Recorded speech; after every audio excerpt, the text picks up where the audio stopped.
Hi, I'm Phil Cooke, and welcome to this episode of the Phil Cooke Podcast. Today, we've got a really interesting episode. A friend of ours, Sommerly Simser. Now, that's possibly the happiest, most positive name I've ever heard, is a friend of ours here in Hollywood, and she's had a remarkable journey starting out as a receptionist all the way through a talent agency, through a streamer. She became an assistant. She's ended up now in feature film finance at Netflix. In her journey through the assistant track, is something I want you to hear, because if you're thinking about moving up your career in Hollywood, moving to LA, whatever your situation, her strategy for how she made it successfully in Hollywood is really, really interesting. I've often thought myself that I would like to take, if I had to do over again, instead of beating my head against a wall, trying to make hot tub commercials and infomercials and TV, all kind of films and short films and TV commercials, maybe being someone's assistant would have really accelerated my career, because there are many studio heads today and major producers who started out in the industry as somebody's assistant. So I think you should hear it. It's a really interesting conversation with Sommerly today. And if you're someone struggling figuring out your place, what I put on the earth to do, I would really recommend my book, One Big Thing, Discovering What You Were Born to Do. It's the book I wrote for people struggling to figure out what they were put on the earth to accomplish with their lives. And I meet people in their 60s and 70s, some of which were successful financially, but they'll tell me, Phil, I've never really discovered what I was put on the earth to accomplish. What was my purpose in life? And this book is a very simple, easy to understand strategy for how to figure it out and how to activate it in your life. You can get it on Amazon, Barnes & Noble, just about anywhere. At my website at philcooke.com. One Big Thing, Discovering What You Were Born to Do. Think about that, because it could really accelerate your career. And another thing that will accelerate your career is this next conversation with Sommerly. Stay tuned.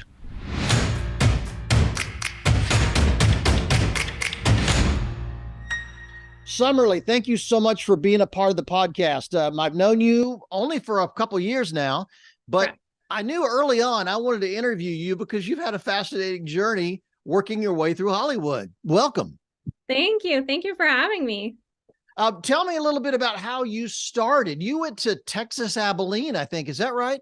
Yeah. So I went to Abilene, Texas, and I went to Abilene Christian University, and I studied journalism, broadcast journalism. And then I did a minor in theater, directing for theater, because I wanted to be a theater director, but I was like, there's probably not a career in that. And I wanted to be a filmmaker, but I was like, that's probably also like a pipe dream. So I'll do something noble and become a journalist.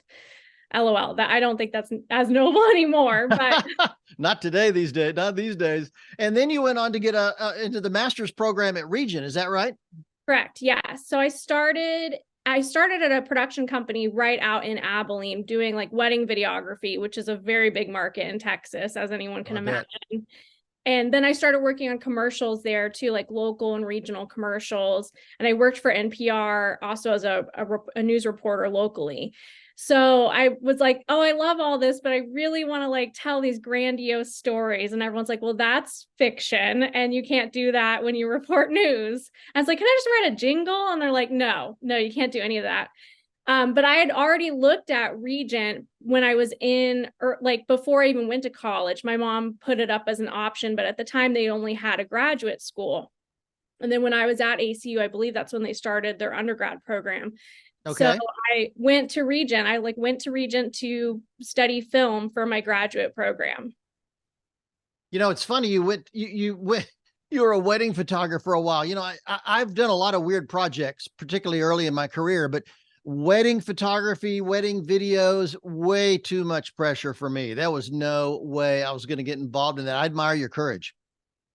I joke with my husband. It's like, when you're a wedding videographer, you don't want to have a wedding ever. You're just like, I just want to elope. I've been to so many.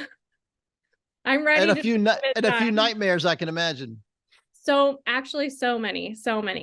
I'm not sure what's worse, the brides or the moms. So good. That's good advice. That's good advice for young filmmakers. Avoid wedding videos at all costs.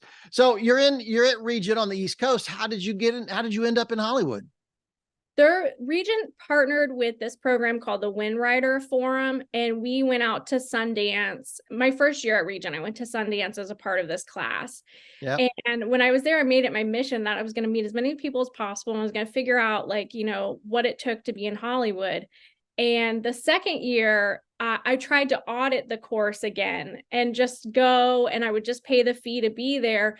And they said, absolutely not. You need to come and do the course all over again if you want to go. And I said, well, I'm not going to do that. That's so expensive.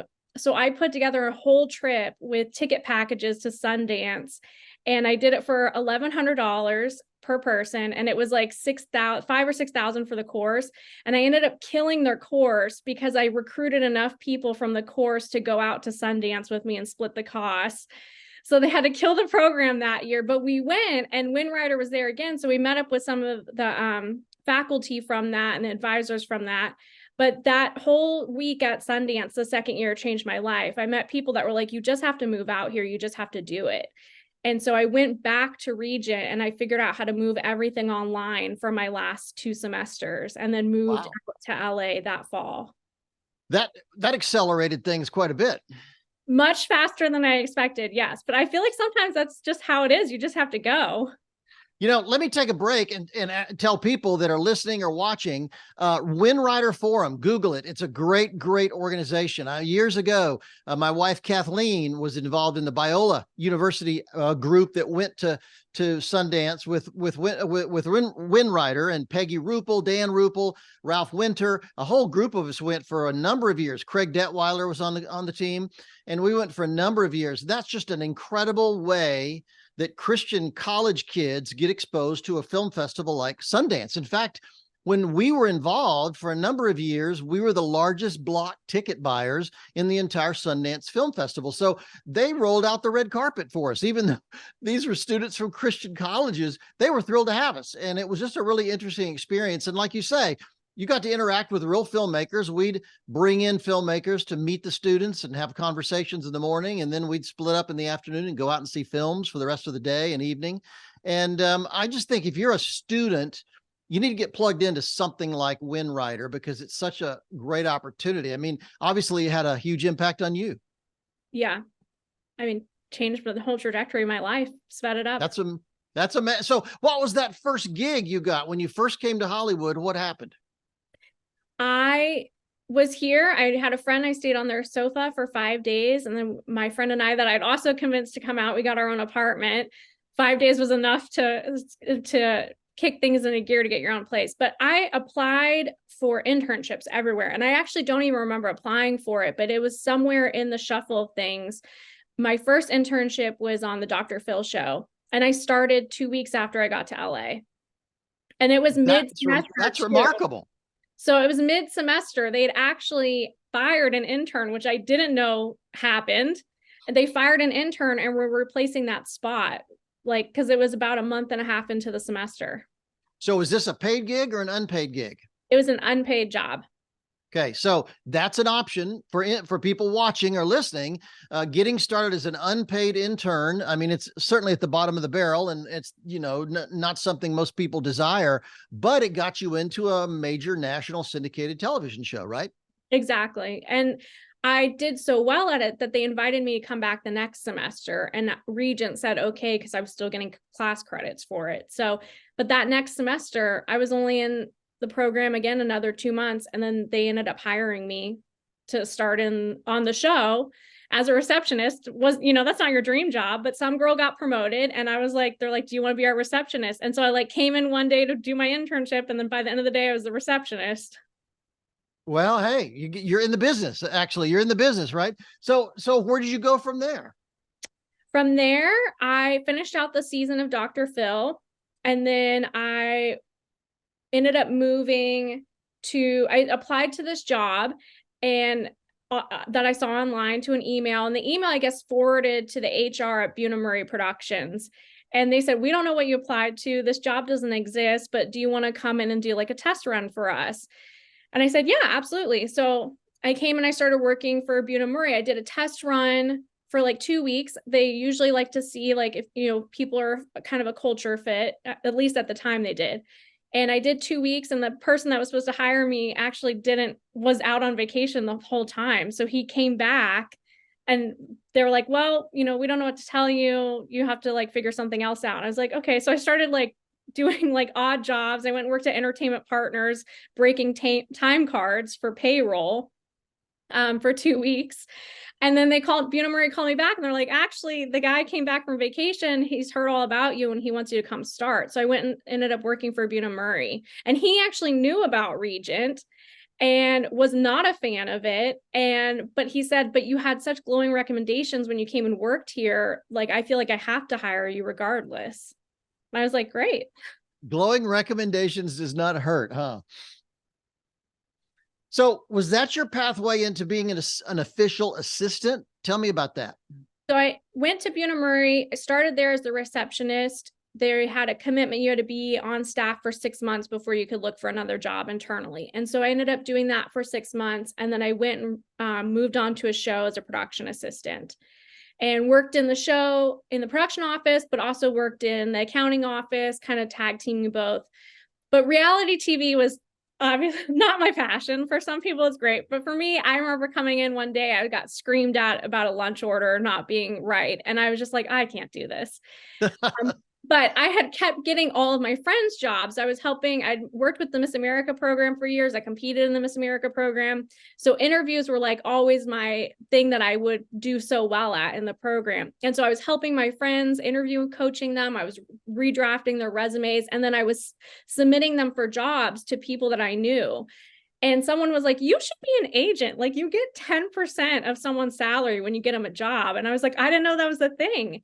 And I kind of knew a little bit about APA, which is where I ended up going and working, because when I was at Sundance the second year, someone that I had gone to Sundance with knew someone at APA, and they needed someone to help at the festival as like an unpaid assistant or an intern, hold spots in lines to get tickets. And I went with this junior agent. It was like an assistant that was trying to become an agent. And him and I went out and we stood in all these lines and we were picking up agents and their SUVs and dropping them off. And it was at APA that I worked with. So like 2 years later, now I'm working with APA. I'd gone in for a job interview, or I heard a girlfriend apply for a job. She said I didn't want it. And I said, oh my gosh, I want that job. So I sent out the resume to APA that day. I said, hey, I heard this job is open. We're really interested. And I was hired on a Wednesday and started on a Friday because it was like they needed someone to fill the agent assistant spot immediately. So I kind of skipped the mailroom, which was like ideal, and went straight to being an assistant. All right. Now, you said two things that are really interesting there. Number one, you were good at interviews. Yeah. I tell people constantly that that's a skill that has to be developed. None of us are born being great at interviews. Maybe some of us are a little more outgoing and we're comfortable around people. However, being really good at interviews is incredible. People have come to me for interviews, pitching projects or wanting a job. And I've been stunned at how bad they handle themselves in an interview. One guy just could not stop talking. I mean, literally for 55 minutes, I don't think he took a breath. He talked constantly. And I finally had to wave at him and say, stop. We had an hour blocked and it's 55 minutes now. And you've talked the whole time. And I don't know why you came to, talk to me. I haven't been able to share anything with you or give you any advice. And we shook hands and he walked out. It's just remarkable how bad some people interview. So number one, give me a couple tips. What makes a good interview? How did you become such a great interviewer? The first is being able to explain your skill set pretty quickly. And at the very top of my resume, I have like 5 words that explain me, and I taper it for each job. An assistant job, like they want someone who's like discreet. So they want someone that is efficient, self-starter, like these certain skill sets would be at the top of my resume. And then I would remember them. And then I'd have an example for each of them. And so if they asked about something hard that happened at work or something when I couldn't figure out something, what did I do? These were the examples I would pull from. The other thing is I would research the company before I went in and interviewed. And I would know, do they have an overall deal with somebody if they're not a studio? What's their biggest grossing movies? What's their best TV shows that they have? What is currently in syndication? What is currently coming out? I'd read all the trade articles about the top executives there. And then I would ask them questions as an assistant job. I would be like, what did you like about your last assistant? And what did you not like about your last assistant that you would like to have start happening in your office? And so those were like the two big questions that I would ask. And I would get so much information from that, that then I would be able to taper how basically I pitched myself for the job after that. Like, I can do this. This person wasn't able to do this. This is my skill set. Here's an example of when I did it. Or they really like somebody that did this. I had one executive that was like, I really would need my calendar color coded. Like, I need like zero inbox. And I was like, let me tell you about the time I got an inbox that was 77,000 emails and how I got it down to zero. And so having good examples based on what they're telling you is really good. You know, and I can't overemphasize being able to express your skill set quickly. You know, the people you're dealing with are busy people. They don't have all day to hear about your high school experience and your ex-boyfriend and your mom and dad.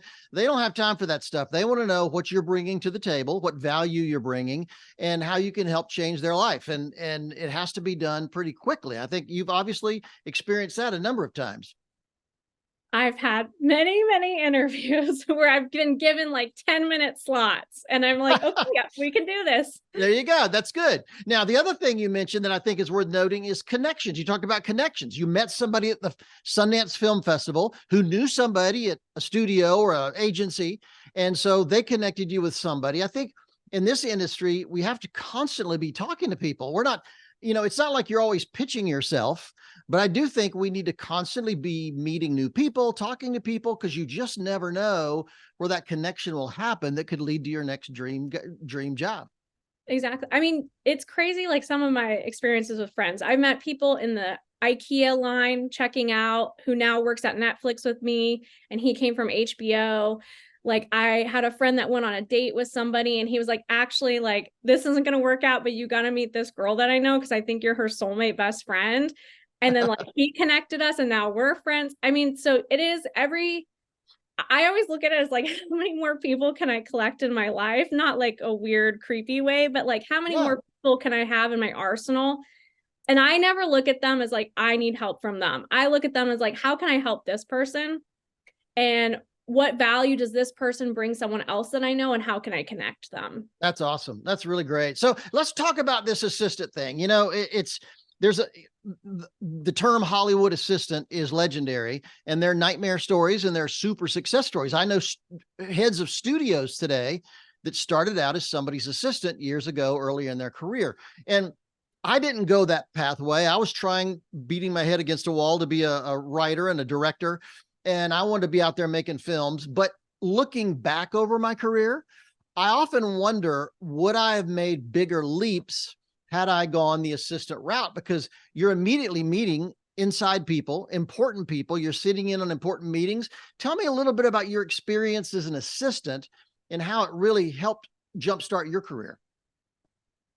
You get immediately thrown into it. Working at an agency, I tell everyone, like, regardless where you want to be in the industry, working at an agency is very hard, but it's so rewarding. You learn how to read contracts. You learn about what's important in contracts. You're interfacing directly with talent, A-list talent every single day. You're either shepherding them in for meetings, or you're calling and talking to them on the phone. You're talking to their agents, their managers, their lawyers. And so you're learning the etiquette of the business right away. But the biggest aspect of it is you're learning the business. Like, entertainment is a business. And so you're learning what people are hung up on, and you're learning about the ways to efficiently negotiate. And at agencies, like, they let the assistant stay on the phone calls. So you hear everything that happens. You take the notes for the agent because they're most likely in their car driving to some event or some client meeting. And so you're the one that's on mute taking notes. So you hear everything that is transpiring. And so you learn so quickly at that. And it really is like a golden ticket. You can go anywhere in town when you have an agency experience on your resume. That's really amazing. So give me two or three. I mean, I think when I met you, you had transitioned over to being an assistant at Netflix. Is that right? I think it was. Yes. That was right before the pandemic, in fact, if I recall. And tell me a little bit about what is the skill set of being an assistant? What are people looking for when it comes to being a really, really great personal assistant? You have to be willing to figure out how to solve problems on your own with little oversight. And if you don't know how to do it, I joke, you like Google it, you can figure it out. There's the world is your resource that you can figure out what you need. But you need to be able to solve problems quickly and efficiently, but then not hide them. I would always still tell my bosses, hey, this happened, but I did this. This is what transpired over the last couple of days, but I fixed it with this. If there is a big problem that I cannot solve this problem. I cannot get this, A-list talent to show up to this meeting. I've confirmed with them. They've confirmed they still didn't show up. Then you have to tell your boss and let them know that, but you have to show them every single thing that you did to try and mediate the issue. The other thing is, like I said, discretion is very key. Like there are certain things I'm still like, well, this will never make it in a tell-all book because I agreed not to tell them, and they're embarrassed and I'm embarrassed for them. The other thing is that you need to be good at just working with all different types of people.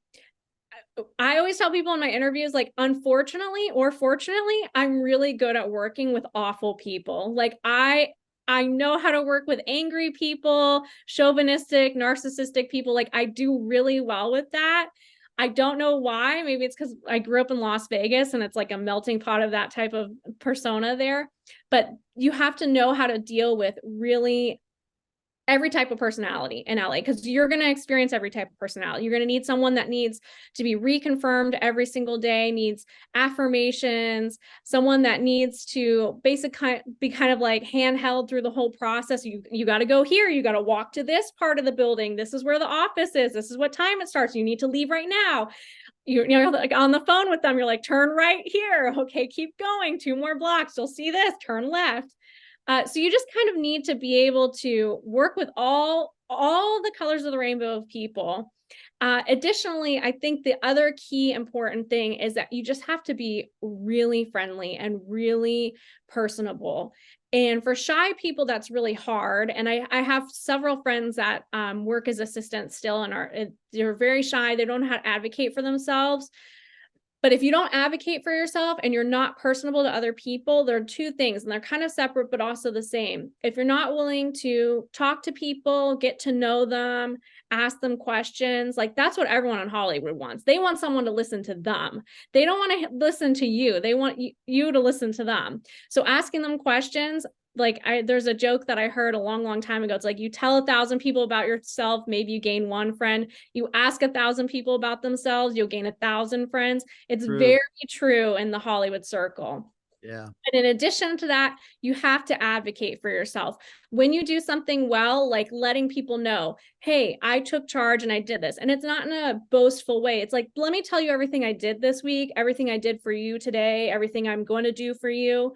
So that people see your value and know that you're actually working, because sometimes what you're doing is all behind the scenes and no one can even see it. Yeah. That's really good. I'll tell you, if you're listening or watching this right now, go back and replay the last 5 minutes, because that was just a brilliant, brilliant summation of what, and it's not just about being an assistant. Those were skills it takes to really excel in the industry. I had a producer tell me one time, don't tell me how deep the water is, just bring in the boat. He didn't want to know the details. He didn't want to know whatever, all the stuff I went through. He just wants me to deliver.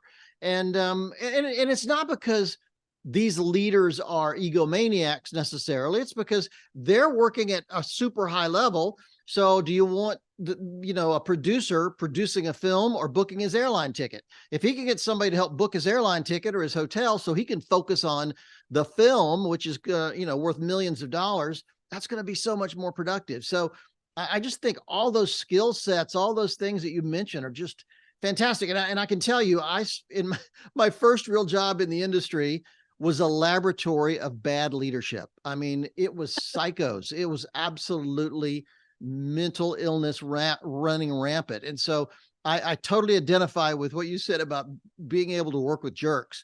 It is a skill that has to be acquired, but I'll tell you, it does really, really help. Really helps.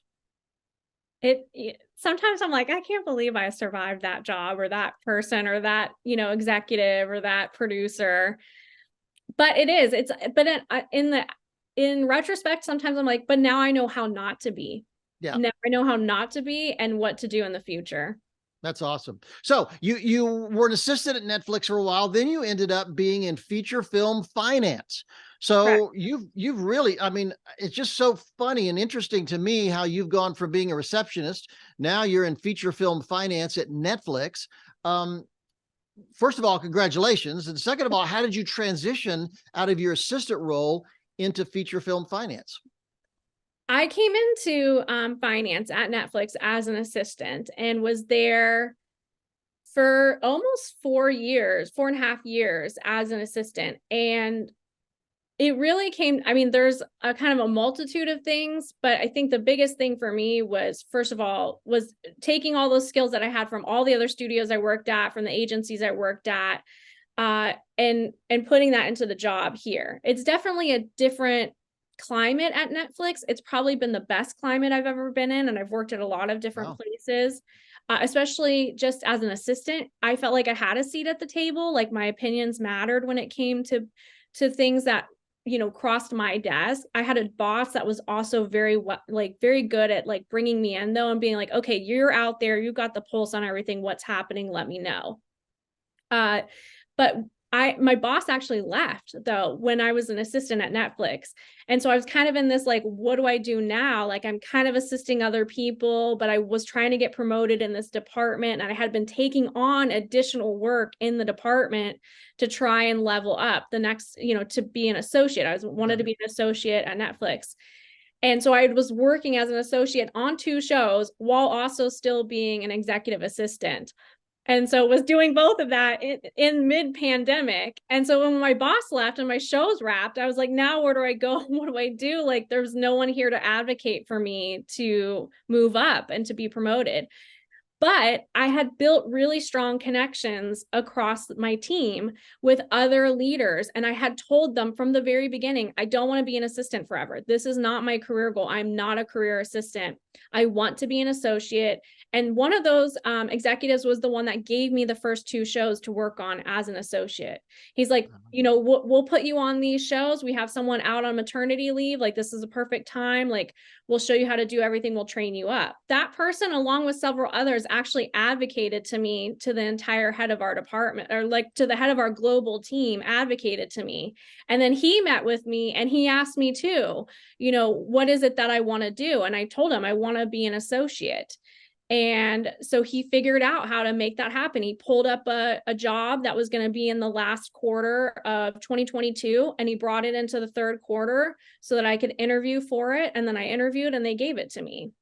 So that advocacy worked out because you put forth the work, you build the connections, but then you also go and you say, I want to do this. This is what I want to do. And let me show you everything I have done to get there to prove that I can do this. Being proactive is really critical. Yes. No one is gonna aid you in their career, in your career in Hollywood, I've found. That's a great point. I learned way too late that nobody really cares about my career but me. Nobody's going to offer me a job out of the blue. I've always assumed somebody, if I had a college professor in film years ago that said, just become the best director you could possibly be, or the best producer you could possibly be, and Hollywood will be the path to your door. Well, he was an idiot. I mean, he was a great guy, but he was a raving lunatic. He didn't know how the industry works. They won't beat a path to your door. You've got to beat a path to their door, and be really proactive and not be afraid to talk about what you're capable of doing. But like you said earlier, not in an egotistical way. You're not really pitching yourself like selling. You're just kind of positioning yourself as the person who can make their life easier and make that job work. I think that's a really, really interesting point. Let me transition to a last question. Your Christian faith, you went to a Christian college, Christian graduate school. You're a Christian now in the industry. How has that helped you or hurt you in navigating your career in Hollywood? I really thought that there would be more times where it hurt me. And there have been some aspects of that throughout someone knew about Regent. They knew about the chancellor at the time, Pat Robertson. They're like, I can't hire this girl. But everyone said I have to, so I did. And then he ended up becoming like one of the best executives and nominated me when I was on Variety's list. So, but Wait, let's stop. Let's interrupt there. That's a great point. You were on in 2017, I think, right? You were correct. on Variety's Hot Young Leaders in Hollywood list, which is really a remarkable thing to be on. You were noticed by Variety magazine and as one of the young up and coming leaders in Hollywood. I mean, that's a pretty remarkable thing. It was, and that's how Netflix found me. Honestly, they did come and knock at my door and say, like, would you want to come and work here? That's pretty remarkable. All right. Let's get back to your Christian faith. Helped, hurt? How's it helped, hurt, whatever? In times where I thought it would hurt me the most, it actually ended up helping me.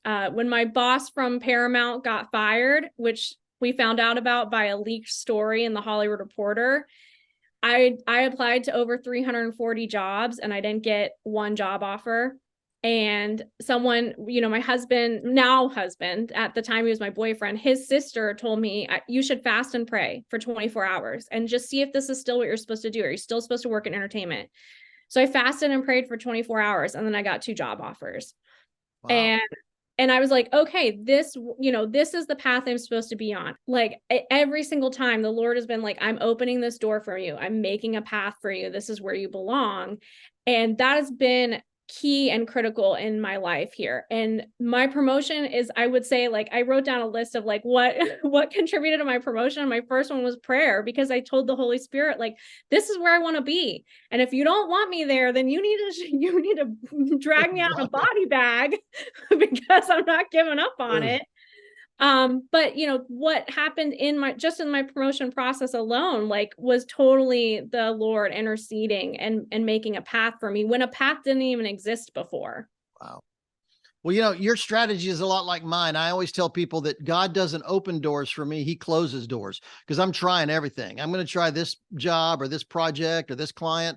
And so I just pray that God will close the doors that he doesn't want me to go into, because I'm pretty much knocking on all of them. And I think being aggressive like that is a really important key. So, well, this is fantastic. I mean, I think number one, this has been super encouraging for people that are thinking about coming into the industry, whether they should come to Hollywood or not, or go to New York, and how to navigate that. I just think your pathway of starting as a receptionist, going to being an assistant, and now you're in film finance.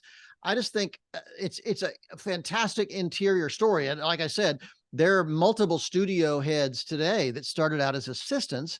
Yeah. And I just think very often what a leap that can give your career, instead of beating your head against the wall, doing hot tub commercials and, infomercials and direct response TV or reality television or whatever. Sometimes you can make a giant leap and then eventually launch your own production company out of that experience. So thanks so much for doing this today. I mean, I'm just so impressed with your career and how your strategy and how you've conducted yourself. It's been just really remarkable. And I think it's an inspiration to a lot of people. Thank you. It's been, let me just say, if you had one more thing to say to people coming into the industry, one big thing to close with, what would it be? You should first get plugged into a church in LA, because LA is lonely and isolating, and like, you need that at least somewhere that you're feeding your faith and your relationship with the Lord in a community with like-minded people, because the power of those people praying for you. We had a prayer group that met at our house every month for 3 years, and that brought us through some of our darkest times in our careers. And other people too had so many praise reports, also in the journey of being an assistant. But getting plugged into a church is the first one. And then the second thing is, I always tell people, my best tip to grow community really fast. And with people, you meet people, you add them on social media or you get their phone number, and then you invite those people to your house. You invite them for dinner, for coffee, for breakfast. Because when you invite people into your home versus meeting them out for drinks, you level up that connection with them very quickly. And then you grow that network of people that you now have to tap into to help other people in the industry. Wow. You are an encyclopedia for breaking into Hollywood. Thank you very much. I really appreciate this. It's been a great interview, and we'll put a lot of information, your website, a lot of other information, the show notes, and talk to people about promoting this and let you know when it comes out. We'll just get it out there, because I think a lot of people need to hear what you have to say. Thanks so much. Thank you, Phil. I told you she would be a terrific interview. And you can find out more about Sommerly and her career at LinkedIn, IMDb, Instagram. She's on there. We'll put all that information in the show notes. And I'm a huge fan of hers. And I just, as I said, that assistant track, that assistant strategy is a really smart way to break into the industry. And it's not just for women, it's for guys. I know plenty of guys who have worked their way through the industry starting as someone's assistant. A friend of mine started his career as Walt Disney's intern, became his assistant, and then became a successful producer. There's so many cases in Hollywood for that assistant track, that assistant concept really helped accelerate their career. And also, if you're thinking about accelerating your career, like I said in the opening, one big thing, discovering what you were born to do. This was one of the top 10 business books of the year when it was released. And it's just got some fantastic ideas for how you can identify what that skill set is you have. What is that thing I have? What was I put on the earth to accomplish? And how do I activate that in my life? I think it'll answer a lot of those questions. I've had probably of all the books I've written, I've had more people come to me talking about how this book has impacted their life. One big thing, discovering what you were born to do. You can find it at my website at philcooke.com or on amazon.com, barnesandnoble.com, or you can order it from a local bookstore near you. I think it's a book that could really impact your career in a positive way. Thanks for staying in touch. Visit me at my blog at philcooke.com. Remember, it's Cooke with an E. Stay up to date on what we're doing with the Influence Lab around the world and other stuff. We're more busy. We're busier than ever. So if you want to find information about how to take your career to the next level, this is the place. Thanks. I'll see you next time.